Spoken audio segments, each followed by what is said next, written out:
Hello, hello, and welcome to another episode of Homeschool Moms Unfiltered. I'm your host, Amanda, and my amazing co host is. Hello, I'm Megan. Hey, so we are your source for messy, imperfect homeschool advice and possibly more importantly, community. Oh, truth. And when we say messy, we don't mean crappy advice, kind of messy, right? Like Yeah. it's not not like we're the world's worst homeschoolers. We just mean that we don't pretend to be perfect. So you won't find influencer Stepford wife vibes here. We both love homeschooling. We love doing life with our respective kids. But I personally, I don't want to speak for Amanda, but I have no qualms telling you that my sink often has a pile of dishes in it, or that sometimes I think to myself, like, wow, my legs are so hairy. I either need to braid them or shave it off. Like, we got to make a choice here. I'll see both your sink. Actually, the sink is not bad because my husband is in charge of loading the dishwasher every day. But we haven't eaten at our dining room table in an embarrassingly long period of time simply because there's so much stuff on it and it's just not a priority to clean it off. But I will also see your hairy legs and raise you a massive pile of laundry. I'm the queen of just making sure that everyone in the house has at least 30 pairs of underwear so that I am not responsible for doing laundry more often than once a month.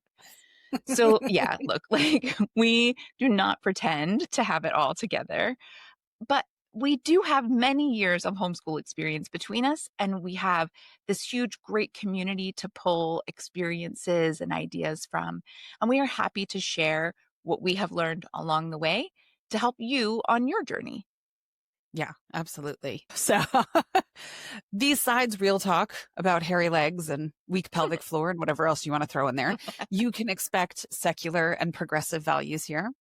All are welcome, but please know that we can agree to disagree on so many things, but never on human rights. So we proudly affirm that diversity makes the world a better place, that Black Lives Matter, that trans rights are inviolable, a woman's body is her own, no human being is illegal, a 15-year-old child is a child, Megan Kelly, and so much more, right? So much more. So if you're bopping around the homeschool world and you just feel like a complete fish out of water when you hear people talking and you're like, oof, these are not my people, you can settle in and relax here because we might just be your people.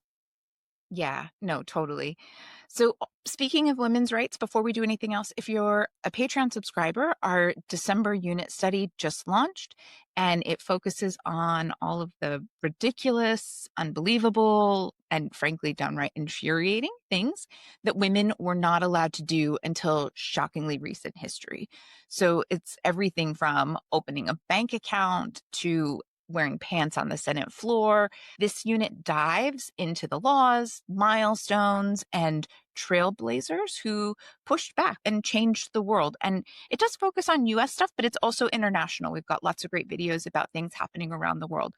So the unit is called Denied, Delayed, Defiant, a history of women's rights. And as always, it's packed with all kinds of activities and links and resources for all ages. So it starts from teeny tinies all the way up through adults. You're going to find something interesting and learn something cool. Again, it is included with most of our Patreon memberships. So if you're already a member, be sure to go download this month's unit study.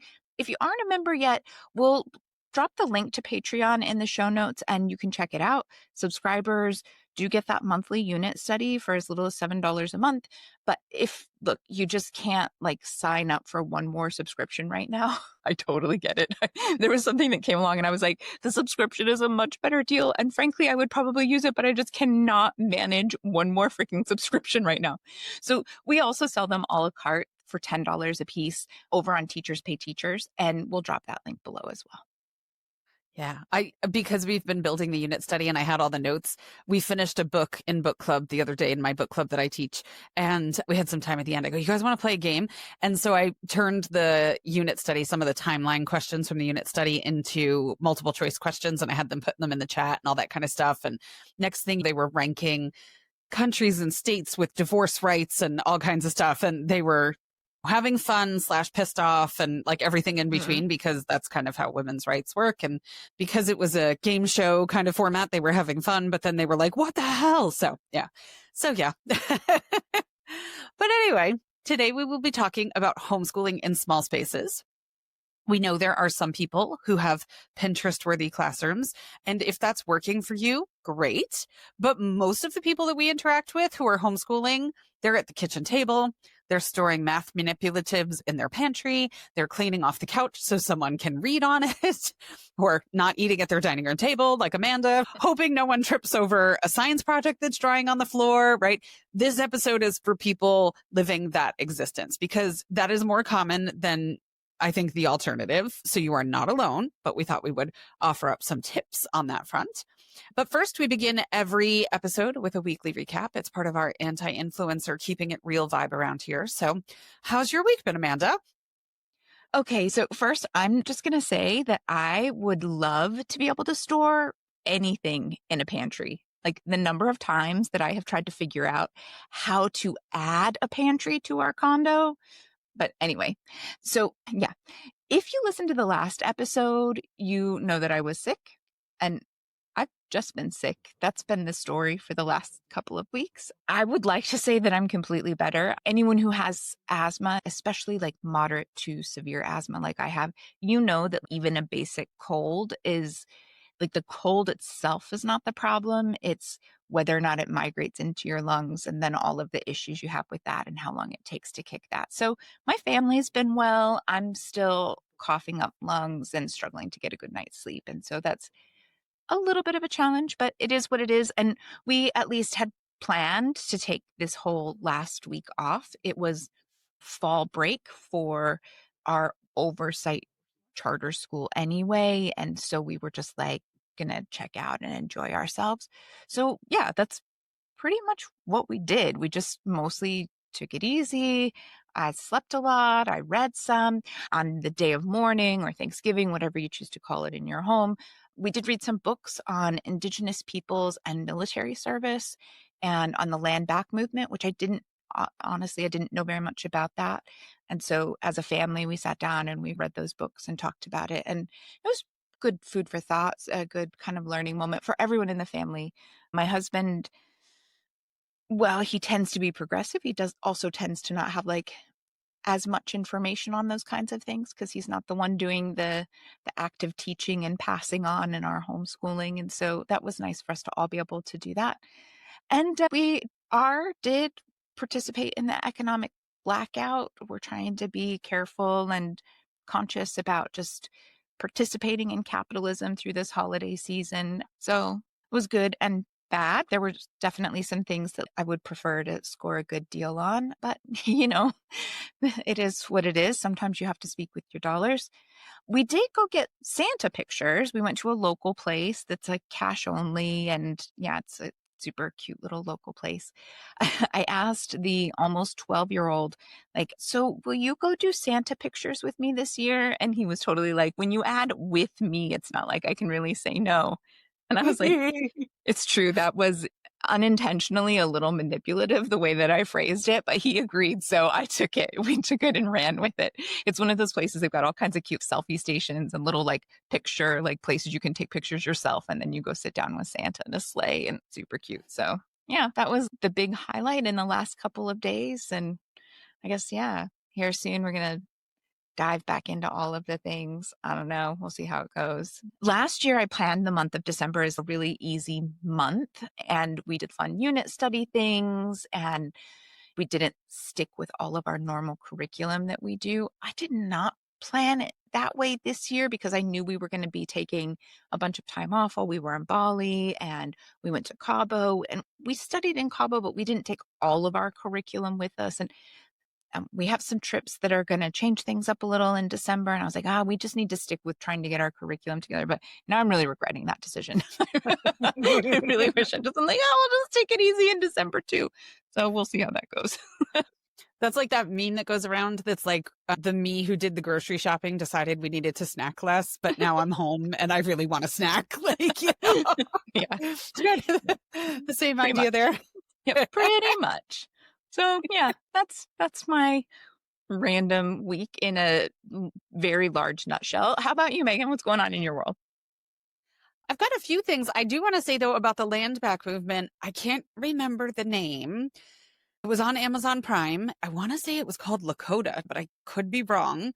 that was a multi-part mini-series focused on the history of that land and the treaties that were signed about the land and things like that, and how the US government broke them and the land back movement. It was really, really interesting. I tried to just like really quickly pull it up while you were talking just to confirm the name in my head, but it didn't come up. But it could also be because every country we are in, the availability of TV shows on Netflix and Amazon Prime changes based upon like licensing and stuff.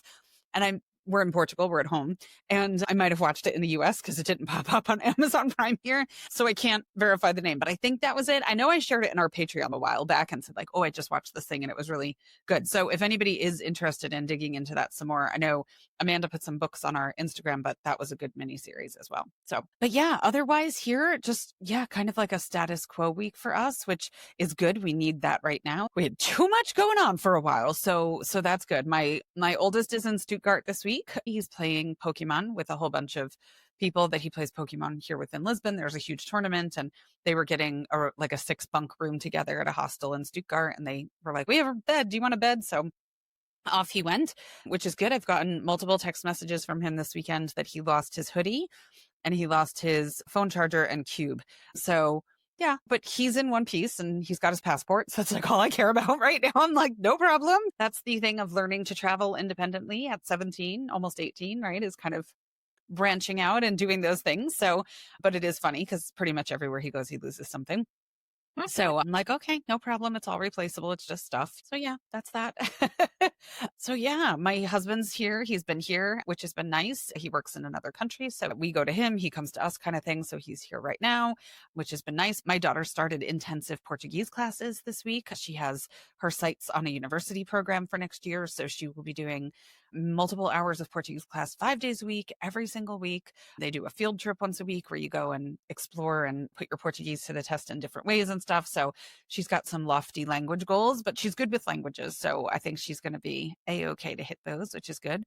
But yeah, other than that, we've just been getting out for a lot of, and I can't even say it because she's here, but we've just been getting out for a lot of WALK time because I've mentioned over the past couple of weeks and the past couple of episodes that we just had like some stuff going on, right? Like with one of my kids, and I haven't talked about it much because it's not my life experience to share. It's theirs and they would not like it shared. So we haven't been talking about that, but my sole focus has been on this kiddo really and making sure that they're okay and they're healthy. And in that time frame, just completely neglected, apparently, Liam's service dog, not in the true sense of neglect. I mean, she's been loved, she's been fed, all of that, but maybe a little too well, I think is the problem. Right? A little Maybe too much, right? Exactly. Too many treats. And not nearly as many outings because we live in the city. So we WALK everywhere. Yeah. And we were just kind of hunkering for a little bit of time. And it was like one of those things where I didn't notice. And then all of a sudden, when I did notice, it was like, I can't unsee it. And I'm like, holy crap, girlfriend. Like, so yeah, her food measurement has gone down a little bit and her mileage has gone up quite a bit. And I'm like, we need to get back on track here. So that's been our thing. We went to the dog park yesterday and she needed a bath after that because she had the time of her life. But I'm like, yeah, you need to get back to work and like back to doing your routine. So yeah, but other than that, it's just been nice to have chill time at home and the weather's chillier. So we're hunkering a little bit and reading a little bit more and snuggling more and watching more movies and stuff like that. So it's like a nice seasonal change, which is nice. Nice. So it's been good. Yeah, that sounds awesome. Yeah. All right. So speaking of small spaces, let's get to it. So let's talk reality of homeschooling in the real world. Most of us are juggling errands and appointments, managing all of life from your dining room table, trying to keep up with traditional academics while exploring the world at large. So let's start off with the idea of a homeschool room, because I think when so many people start to homeschool, there's two things their brains go to. It's like, we need a classroom and I need curriculum. These are the first two things that people think of. We've got a whole course on how curriculum should not be your first purchase. There's groundwork to be done before purchasing curriculum. But beyond that, you do not necessarily need a homeschool room. And neither one of us have one. Okay. Nope. And I say necessarily because, again, if you're doing that and it works for you, great. But is it a necessity?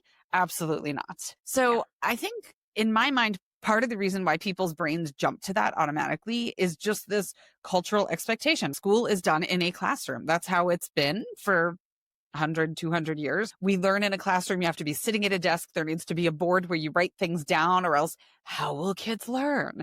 So that is not the case in the homeschool world. And we'll talk about that a whole bunch today. But having more space and having a formal setup space does not guarantee better learning or better outcomes. Yeah, I think that's the biggest thing. You don't need more space for learning to be good, right? Good and meaningful and all of that stuff. Now, as a person who lives and has always lived in a small space, I'm not going to lie, especially when my kiddo was little, I would watch these people who were like, we had a formal dining room and we never used it. So we just got rid of the table and turned that into the kids' playroom. And I was like, oh my God, how amazing would it be to be able to have a room that you put all of the toys in? And it's like out of sight and not underfoot. How awesome would it be to just be like, that is the space with all of the bright multicolored things and Legos and trains and all like, and it just lives in that room. Like, so I get it, especially if you're starting out with littler kids, the idea of, but wouldn't it be amazing to have a room to shove it all in and be like, look, I still have my normal grown up space, but it's not necessary. Tons and tons of people who have homeschool rooms, like they go unused. You can set up that space and it's the same as your kids grow up and they get older. Like you have to find the time to go in there and clean out all of the toys and rearrange and all of this stuff. And a lot of times life is busy. It's easier to just close the door and be like, I'll deal with that another day. The reality is you can use all kinds of spaces. You don't need a specific dedicated space. And it's so important to remember that our goal is not to recreate school in our own home, especially if that system wasn't working for your kiddo and that's why you chose to homeschool. And I would like to point out that between us, the aggressive academic homeschooler is the one who said that. So it's not me being all hippie and being like, a beanbag chair will work just fine, or go to the park, right? This is the one who has boxes and boxes and boxes of curriculum, is still telling you that it's okay. So take it from the source. Sometimes things just have a little bit more oomph when Amanda says them. Yeah. Yeah. I mean, the other thing too is that I find small spaces can create bigger connection. And I just find this to be so true. So we are in a small space right now, but we have not always lived in a small space. When I started homeschooling, we lived in a house that we affectionately called Tuna Can that was meant to be our starter home. And then thanks to the 2008 recession, starting was a lot longer than we planned for it to be. And we were there for way too long. And so we lived in our tuna can for a really long time. And then we had some larger houses and now we have a small apartment again. But I like being in a smaller space with my kids. In our apartment here, I can hear my kids from anywhere. If I'm in my room or I'm on the sofa, I can hear them playing games. I can hear them laughing. I can hear them bantering and ribbing each other. And we're a very sarcastic household, so there's plenty of that goes on. And so I like that. We used to spend our summers in our camper van, and I loved the connection of it, that at night when everybody was all tucked into bed, there'd be these little conversations that would go on right before bedtime. And when we'd go home into our houses that were larger at the time, I wasn't even on the same floor as my kids at night when I was going to bed. So I just felt such a bigger sense of disconnect.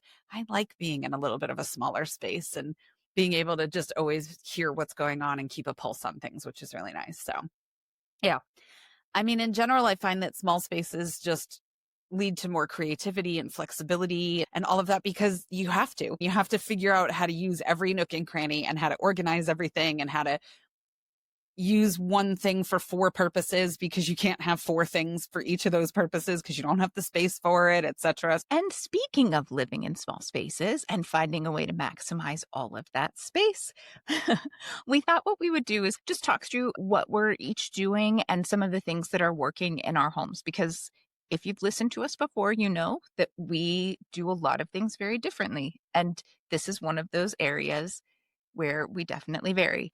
So we live in a condo. It's a 2-bedroom, 2-bath. It's a little over 1,000 square feet. That's kind of the space that we've been in pretty much as long as we've had a kiddo.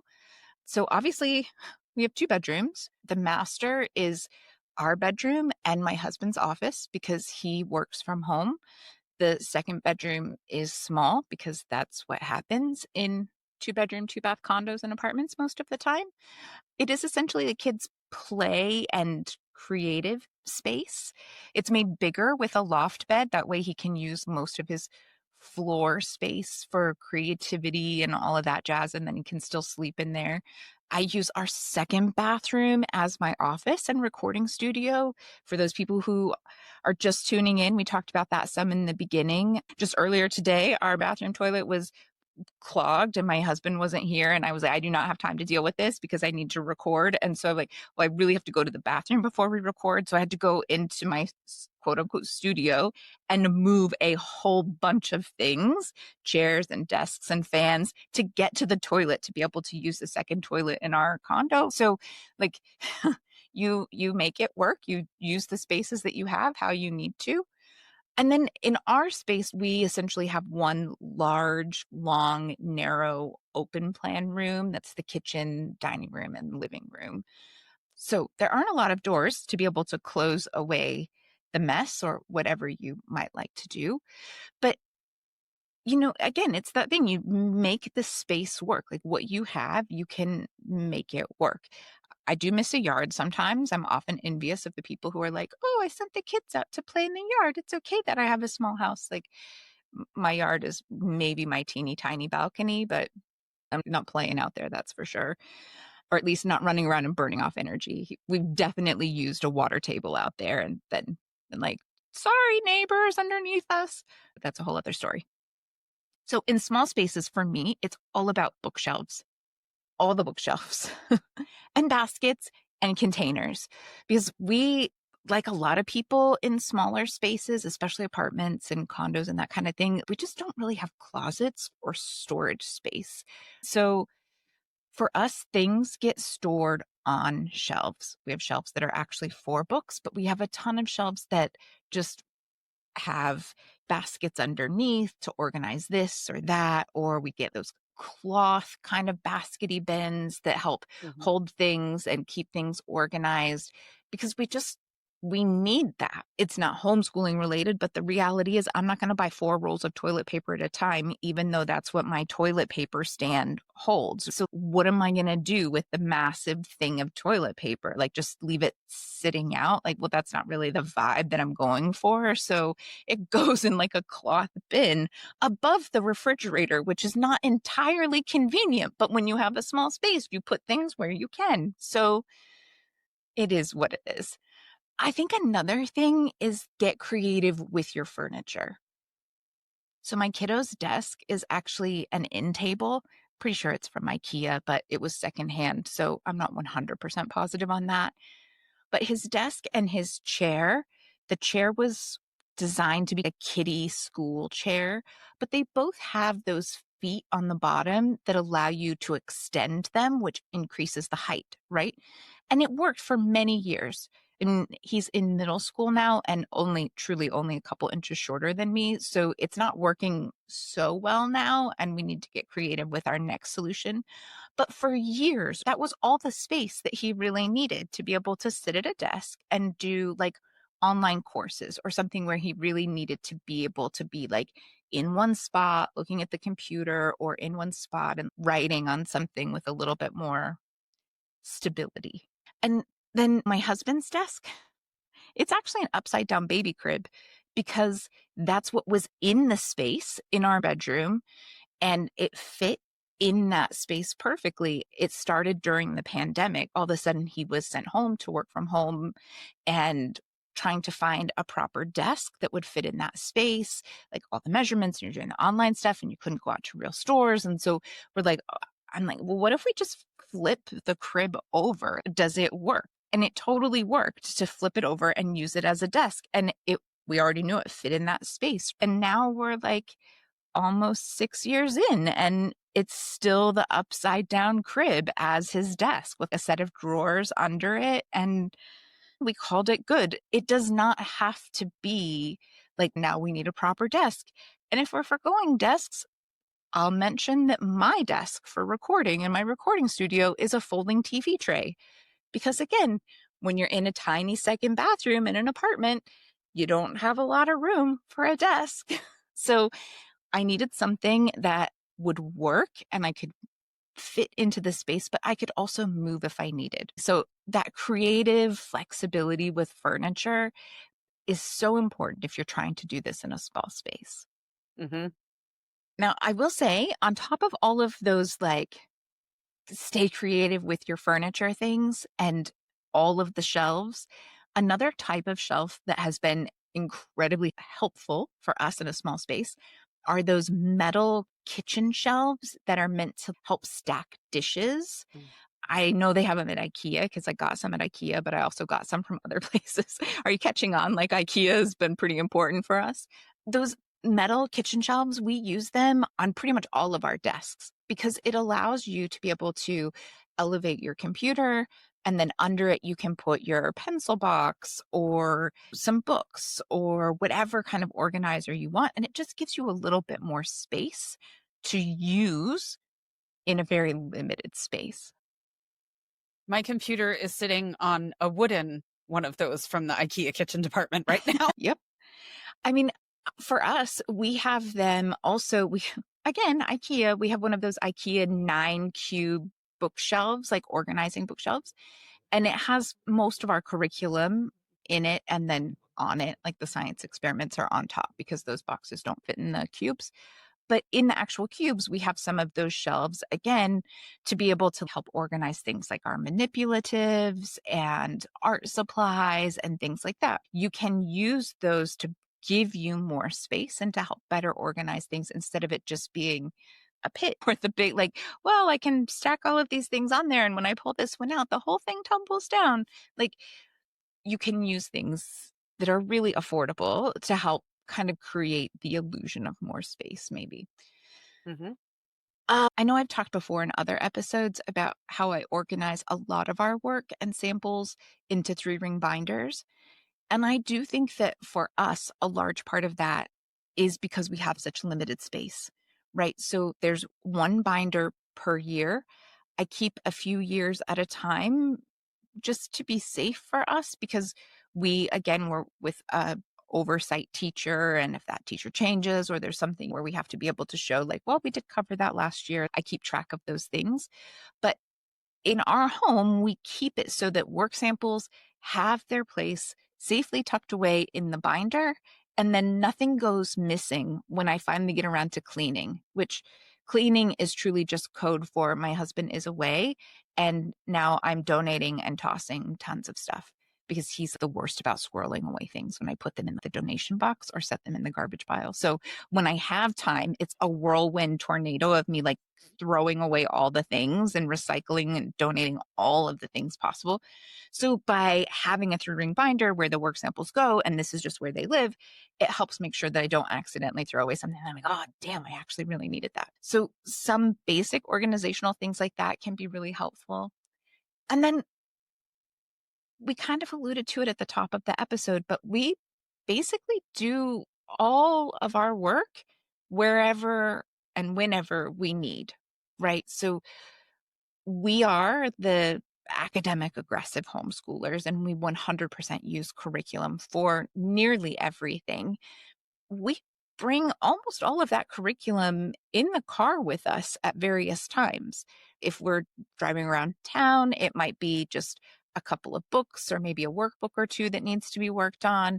If we're doing something more than running errands, if we're headed out on some sort of road trip or we've got to drive a couple of hours to a field trip thing that we're doing, we're going to pull out way more stuff. We're going to bring everything that we need to do or that we can knock out in those couple of hours because we're stuck in the car. It's a great time to just knock out that work. Like, yeah, we're going to talk some, but we're not going to talk for that entire time. So why not?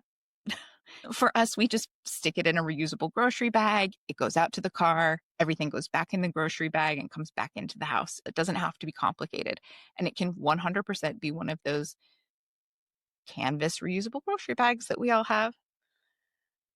And then we have talked about this before. If you're like, oh, how does it work if, you've got a neurodiverse learner, or like, well, my kid's all over the place. I can't teach them without, making them sit in a desk.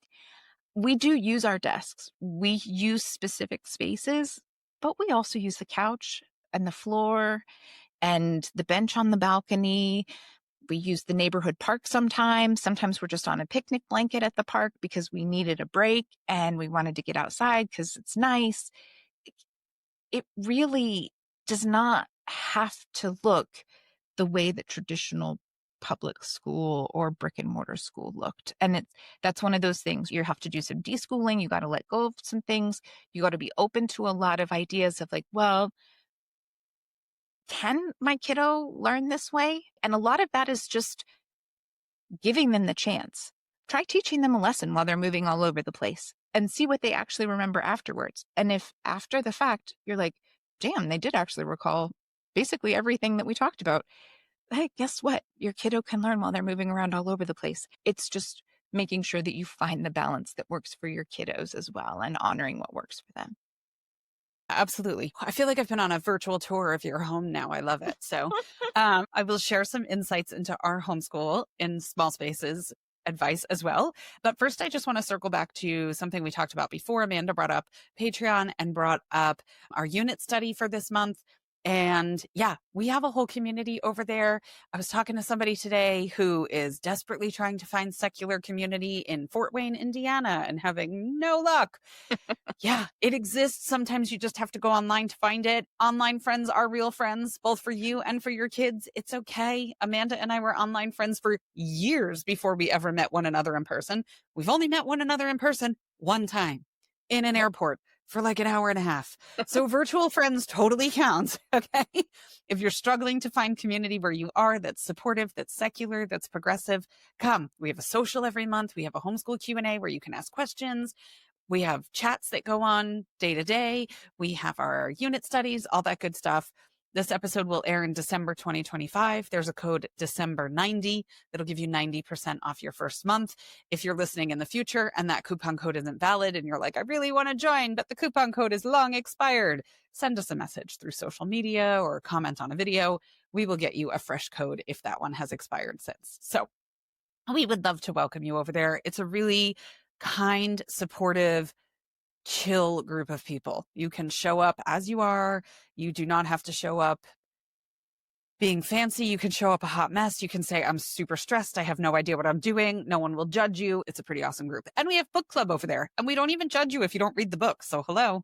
It's pretty low key over there, but great. And yeah, and all of that is true. But also we have like a grown-up social. And a lot of times I show up like barely making it and I'm a hot mess express with whatever beverage I've chosen to bring with myself. But if you just need to feel like a grown up and you want to get cute and make yourself a mixed drink and come to grown up social and be like, I really need this, we are not going to judge you for that either, because we have all been there at some point. Truly, come however you need and get the community that you need and want. We're all desperate for that. We will accept you in any form, hot mess express or like straight off the runway. Yeah. Amanda and I met in a pandemic era book club that later devolved into a social group. And we had one member who never told her kids that it wasn't still book club. And so she'd be like, it's book club. You cannot interrupt. And she just didn't want her kids coming in. She's like, this is my hour and a half, whatever we ended up being online for.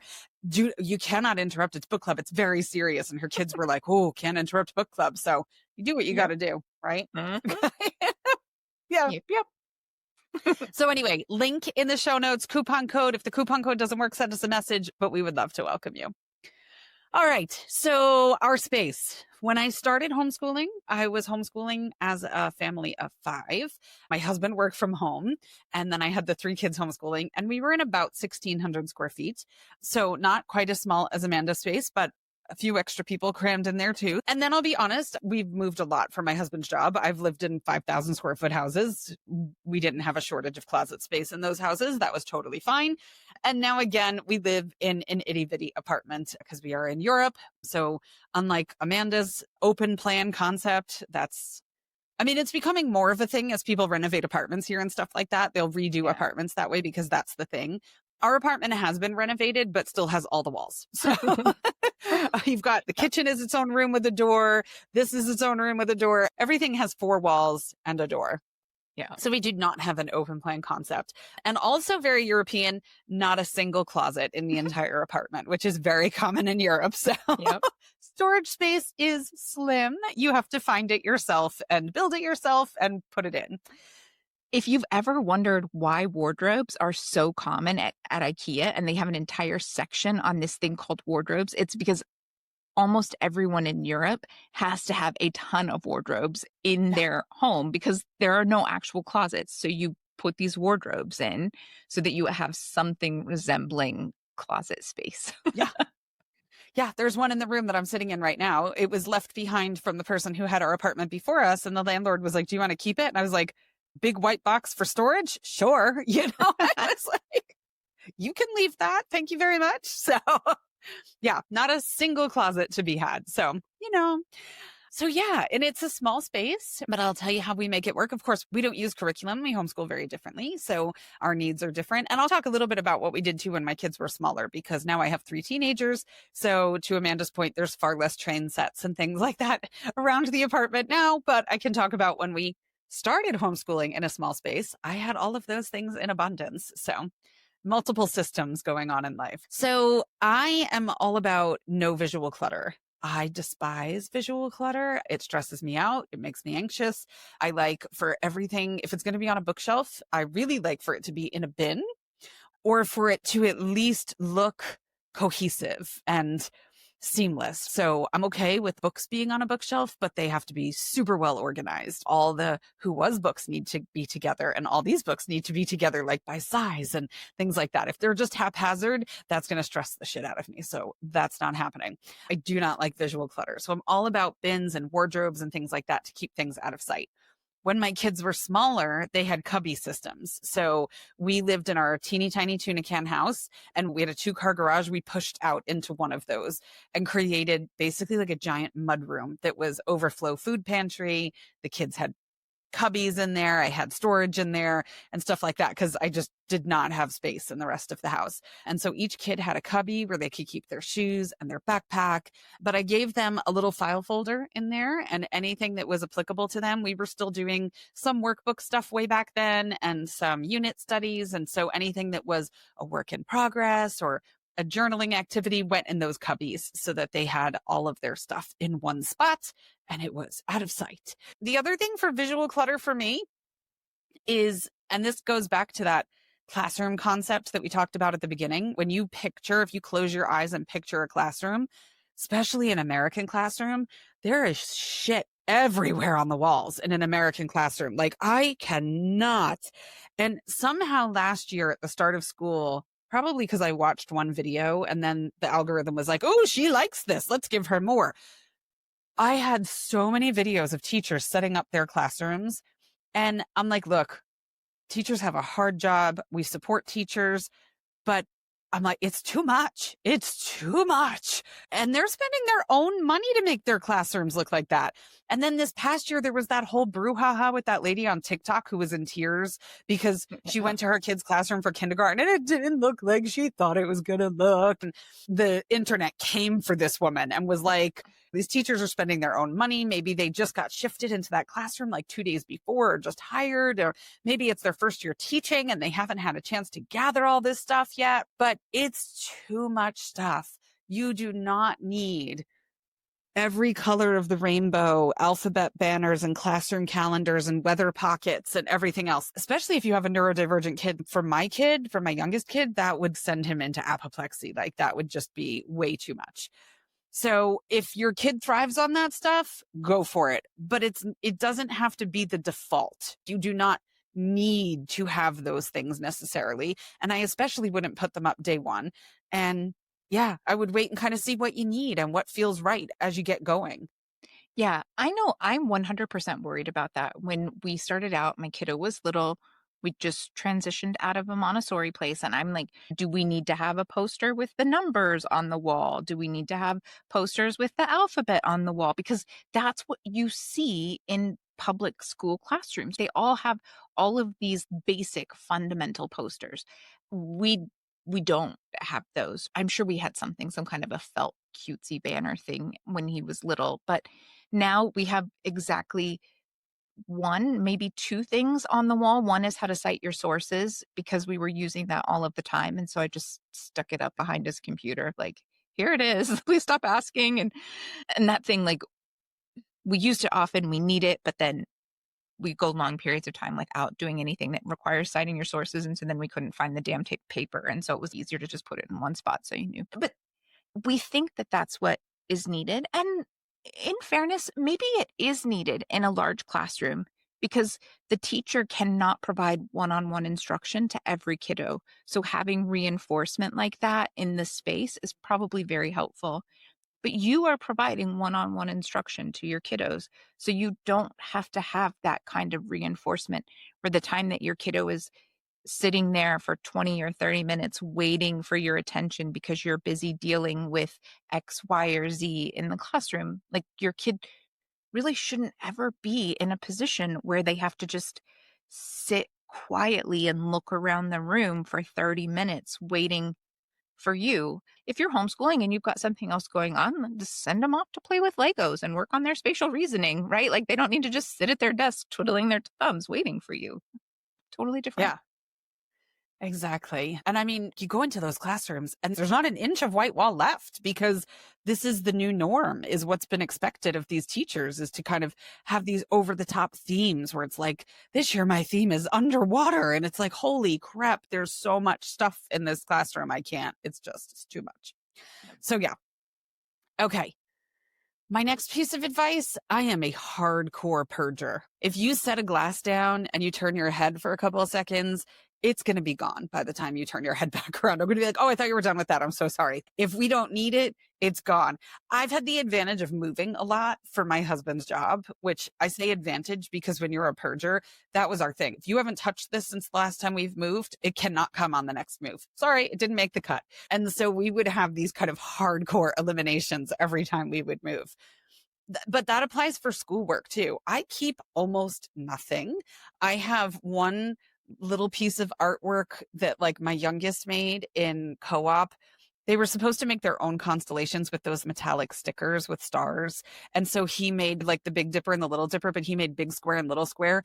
And he spelled square so cute. Like, it was out of this world. And I still have it. It's like behind me here somewhere. I don't remember exactly where, but it's here. My daughter made a hand turkey at one point, which was like some really cheesy, not decolonized activity in school, but the artwork of the turkey itself was beautiful. So I did save that. But there's very, very few things that I save. And you can call me heartless all you want, but I can't. It's too much stuff. If it's really good, scan it. Okay. Even if we were people who had to like keep a portfolio for like worksheets and stuff like that, I'd be scanning that shit and throwing away the paper. It does not stay. I can't. It's too much paper.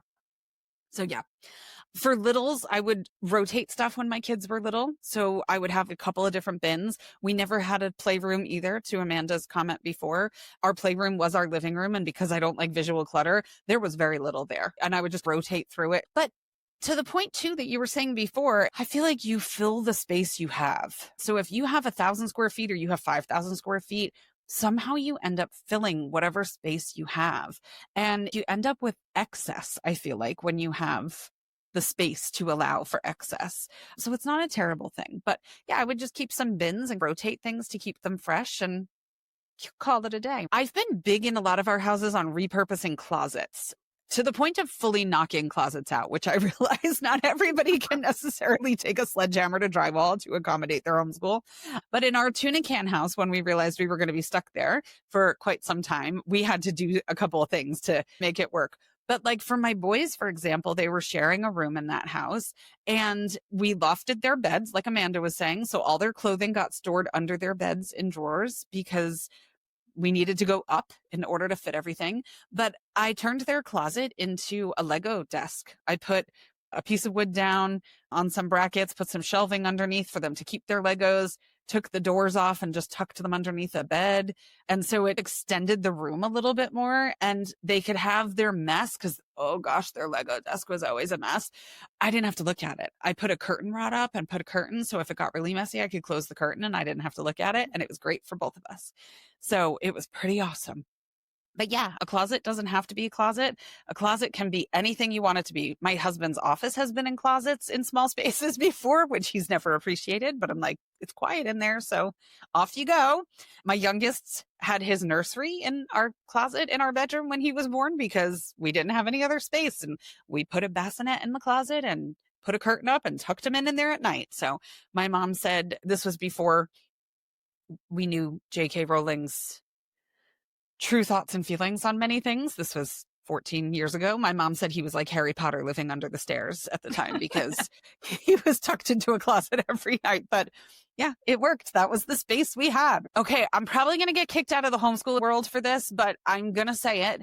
You don't need to own all the books. They're free at the library. I mean, Totally free. we own hundreds and hundreds and hundreds of books. We have a book problem. We own hundreds of books. However, we also go to the library and check out 15 to 20 books almost weekly. We look at the books that we own. The ones we own are ones that we need to pull out for whatever reason, or that our library didn't have and we couldn't easily get from a interlibrary move around kind of thing. But yeah, the library is great. And there are so many that you can get from there. And it is so nice. We have, again, because we have a small space, right? We have a box that is for returns and it sits right next to the entertainment TV area, like the entertainment center kind of place. And the returns are on one side and the other side is the books that we still need to get through. And they live there because we need some organization. But yeah, library's great. Yeah. Yeah. I mean, we do own books. We don't own hundreds of books, but we do own books. We own not hundreds and hundreds and hundreds of books. No. It was probably the hardest thing when we moved to Europe, though, was like getting the books here, was because we sent 2 pallets over, but most of the stuff came in suitcases because we got rid of so much stuff before we moved. And so every bag had a bottom layer of books. So you couldn't put them all in one. It would weigh way too much. And so everyone had books and then clothes and then books and then clothes, right? When we came, that was how we got the most special ones here, which was good. But yeah. So yeah, you can use the library. You don't have to have thousands of books, hundreds of books. If you don't have the space for it, it's okay. To your point, each of my kids has a desk. We do like having desks. They each have a second monitor because if they're taking an online class, sometimes they like to be able to have like their teacher on one screen and Nearpod on the other screen or something like that. But we have these itty bitty tables from IKEA that are just a piece of honeycomb covered in laminate that weighs nothing, and the little legs that screw in that go up and down, like you said, and just a monitor. So our desks are all kind of tiny and can niche in anywhere. But yeah, my kids do like having a desk. Even not as academic homeschoolers, we like having desks. The other thing from IKEA that we live by, they have these boards at IKEA called Scattis boards. They're basically peg boards. They're just the IKEA version. You put them up on the wall, and then they have all these little gadgets that you can attach to the board. So there's a cup that you can put pencils or markers in. There's little clips if you need to clip papers to. There's hooks if you want to hang your scissors on them. I mean, you can put anything on a Scattis board. My daughter is an artist and she likes to have one next to her workspace so that she's got everything she needs kind of like just able to grab off her board, which is fantastic. So yeah, we are not Marie Kondo level minimalists, but I am a less is more kind of person.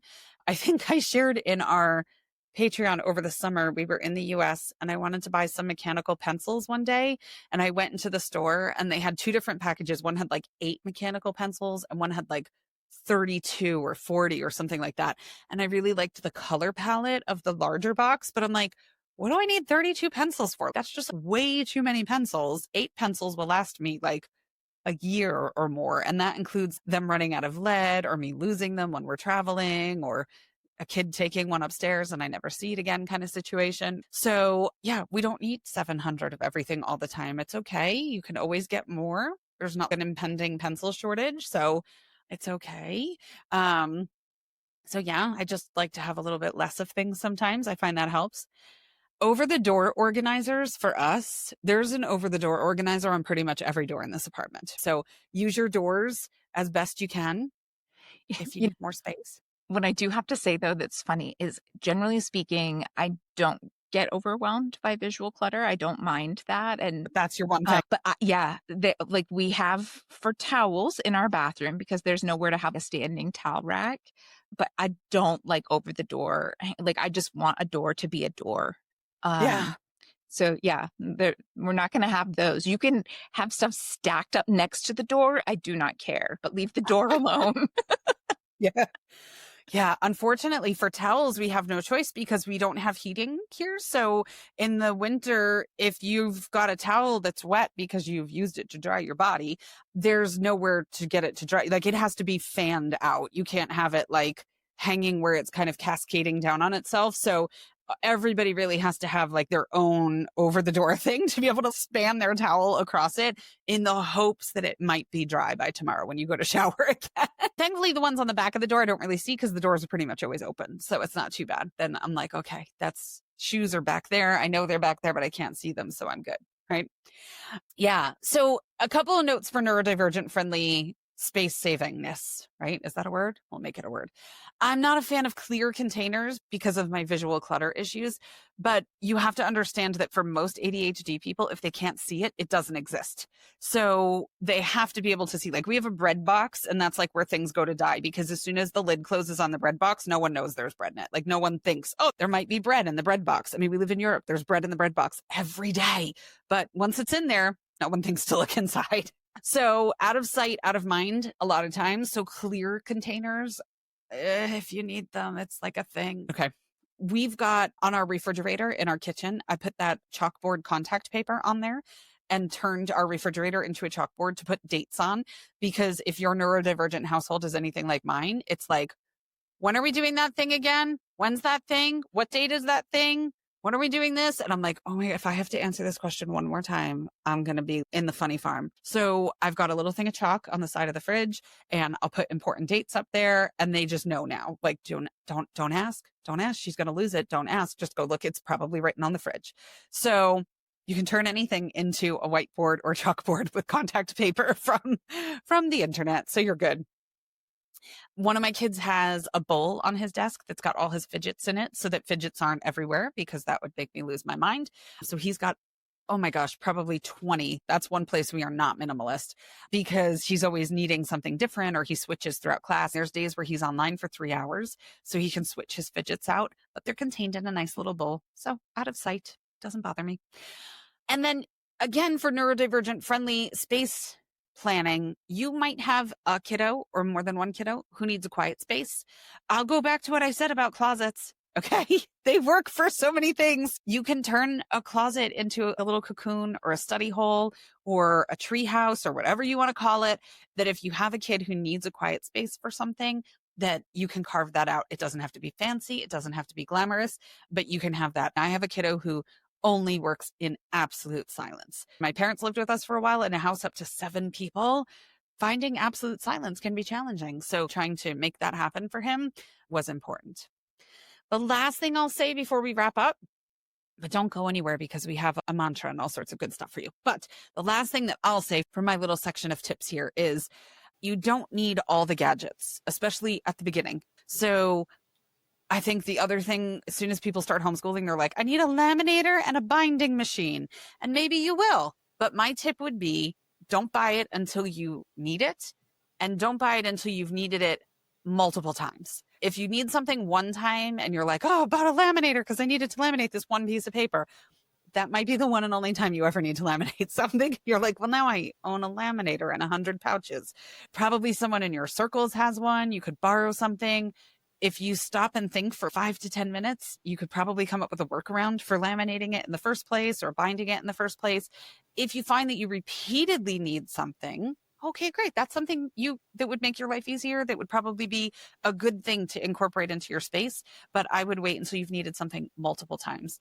There's a thing on Netflix called Buy Now or Buy It Now. And it kind of pokes at Amazon mostly, but it's really about the instant gratification culture where from your phone, you could be like, I need to laminate something. Bing, bing, bing. Okay, it'll be here tomorrow. And it's like, you don't even have to stop and think a lot of times before you've just ordered something and it shows up. And so if you stop and you borrow once or twice and you come up with some workarounds and then you're like, no, I really think I need a laminator. Okay, great. But you probably don't need one immediately. Wait and see how it goes and then see what you actually really truly need and see if it's something that's worthy of the small amount of space that you have. Like, okay, yeah, this is worthy of giving up some space because I really need this thing. So for us, that's how I work. Yeah. Although sometimes I have the opposite problem where I'll try to be like, I need a 3-hole punch. And like, no, I don't. I can get this really cheap 1-hole punch and it'll be fine. And then You'll I line up try, the two pieces of paper. yes, exactly. And then I try to make it work for years before I spend the extra $5 to buy the thing that I really wanted because it's a little bit bigger and it takes up a little bit more space. I just bought a paper cutter. Like, my kid is in 6th grade and I have to cut things for the social committee that I chair as well. I cut things by hand all the time. And when he was little, we did Montessori based, which is about all kinds of like hands-on manipulative things. You're printing off papers and doing them. And I just got a paper cutter. Like, and truly, I think I bought like an $8 one because I bought a smaller one. So don't be like me. That was a ridiculous waste of my time in an attempt to not add one more gadget. But also with laminating, you probably don't need a laminator. Like, you can use those sleeves that are wipe up, you put stuff in. You can get self-laminating sheets. I have 100% used, they're called self-laminating sheets, and you just buy a box of them, and it takes a little bit of work, but it's much, much smaller than a laminator and much cheaper as well. There's lots of options. But There you yeah, go. find the happy middle ground. If there's Yeah. anything that you get from Megan and I, it's find the happy middle ground. And honestly, I'm going to put this out there. This is another one of those areas where we differ quite a lot. Minimalism is all Megan. I'm actually pretty anti-minimalism across the board. I personally think that it's just another way to guilt moms into feeling like they're failing. I think it's lifestyle capitalism, much like the whole Maha wellness industry. You've got books and blogs and systems and organizational things and all of these things that you can buy and blah, blah, blah, blah, blah. So if you don't listen to us regularly, you might not know that we approach a lot of things very differently, but this is one of those things. If you're a minimalist, good on you. I grew up with that. My mom is, Megan is. That's fine. Go on with your bad self. If you aren't, that is totally okay too. And if you fall somewhere in between, cool. Again, go on with your bad self. But I feel really strongly about this right now. Minimalism is having its moment. If things aren't well done and minimalist and in the right color palette, somehow you're failing as a parent. It's okay. If you don't need that, you don't need that. If you do need that or you prefer it for whatever reason, that's fine too. But don't fall into the like, my home doesn't look like the magazines or Instagram or Pinterest. And so, like, I'm not doing it right. It's okay. Oh, 100% my home does not belong in a magazine. I so I was joking with Amanda over the summer because our last few houses we've done the like plain white walls and the gray. I used to joke that my decorating style is it looks like we've just been robbed. That's kind of the look I was going for. And so in our apartment this time, I was like, I'm going to put some artwork up. And it was a whole thing. And so I was joking with my daughter that I was going to coin the phrase maximalist light because I was like, I can't go maximalist, even though I love the look of it when it's done really, really well. I was like, I can't do that. And my daughter was like, I don't think maximalist light is a thing. I think that's just called putting shit on the walls. Like, you've just never put anything on the walls. So I'm like, okay. So I'm finding my own balance. I'm trying. Look, I have things on the wall. Okay, great. It's not plain white. There's a lot of plain white around me, but like, it's a step, right? It's a step, but we're definitely not magazine perfect. I'm just of the mindset of like, I feel like as a whole, there's so much excess in the world that I just try to not fully be a part of that is really all there is. And there's certainly areas that I'm not doing well with it. So yeah, no judgment from my end. If you have 32 pencils, it's just, for me, that's overwhelming. Yeah. You would not like my pen and pencil thing, but I have probably 50 and I choose from different ones every time. I'm like, oh, I feel like this one. Oh, you know what? I want I want turquoise, but not in gel and not in felt tip. I think I want that other type. And I have all of those options easily at hand because that's my life. But there you go. Anyway, okay, so here we are. Let's wrap up. So can you do too long didn't read at the end? I don't think you actually can. I think that has to go at the beginning. But anyway, we're going to give it a try. Basically, you don't need square footage to create quality, meaningful education. Okay, not having or not wanting a large home is not a moral failing, and it definitely doesn't prevent you from homeschooling. At the end of the day, that's like, we gave tons of tips, and if you feel like you need tips, go back and listen again and make notes if it helps or whatever. But like, if you take anything away from it, just, it's not a moral failing. It doesn't prevent you from homeschooling. It can absolutely be done. We have both done it at different times. We're both doing it now. We've done it with littles. We're doing it with tweens and teens. It is okay. Now, before we do our weekly mantra, just a really quick reminder, if you enjoyed today's episode or any of our previous episodes, maybe you're like, today's episode sucked, but I liked all the others. Go find us and give us a like or a follow wherever you listen, whatever social media channels you prefer to be on. It's just one of those things. Unfortunately, it's all about algorithms, even the podcasts that you get fed in your listening apps. And so the more likes that there are and like reviews and things like that, it just bumps us up, and then it makes it so that we show up in the algorithm for other people who are looking for something like this. So if you could just take a minute and do a like or a follow or leave a quick review, we would really appreciate it. Yeah, true story. We do love those. All right. So we shall wrap up with our mantra for the week, which is, there is no right space or place for learning. There is only the space you have and the intention you bring to it. So whatever you have, it works. It'll be great. Absolutely. Yeah. It's what you mean to do with it, not about the actual space. All right. So big or small, happy homeschooling. Enjoy your space. You're going to rock this. It's going to be amazing. And we'll catch you next week. Yeah. Have a great one.